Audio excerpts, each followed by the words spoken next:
Texto diário. Romanos 5.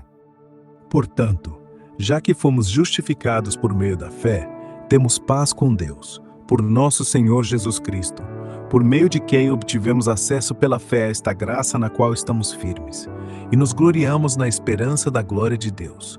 Não só isso, mas também nos gloriamos nas tribulações, porque sabemos que a tribulação produz perseverança, perseverança, caráter, caráter, esperança. Essa esperança não nos decepciona, pois Deus derramou seu amor em nosso coração pelo Espírito Santo que nos deu. Quando ainda éramos fracos, Cristo morreu a seu tempo pelos ímpios. Dificilmente alguém morrerá por um justo. Talvez por um homem bom alguém ouse morrer. Mas Deus prova o seu amor por nós. Cristo morreu por nós, sendo nós ainda pecadores. Logo, muito mais agora, estando justificados no seu sangue, seremos salvos da ira por ele.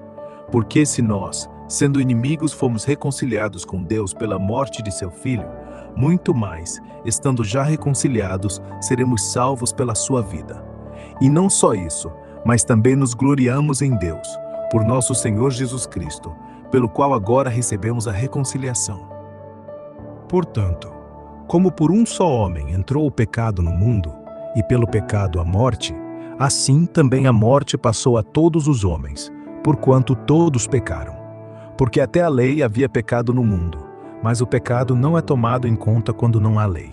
No entanto, a morte reinou desde Adão até Moisés, até sobre os que não pecaram à semelhança da transgressão de Adão, o qual é figura daquele que havia de vir.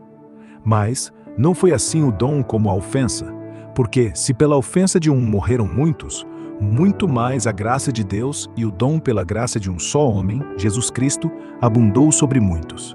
E não foi segundo o pecado como um dom, pois se pela ofensa de um só morreram muitos, muito mais a graça de Deus e o dom pela graça que é de um só homem, Jesus Cristo, abundou sobre muitos. Porque o juízo veio de uma só ofensa, para a condenação, mas o dom gratuito veio de muitas ofensas para a justificação. Porque, se pela ofensa de um só a morte reinou por aquele, muito mais os que recebem a abundância da graça e do dom da justiça, reinando em vida por um só, Jesus Cristo. Assim, pois, como por uma só ofensa veio a condenação sobre todos os homens, assim por um só ato de justiça veio a justificação que traz vida a todos os homens. Porque, como pela desobediência de um só homem, muitos foram feitos pecadores, assim pela obediência de um, se fazem justos muitos. Mas a lei entrou para que o pecado abundasse. Mas onde abundou o pecado, superabundou a graça, para que, assim como o pecado reinou na morte, também a graça reinasse pela justiça para a vida eterna, por Jesus Cristo nosso Senhor.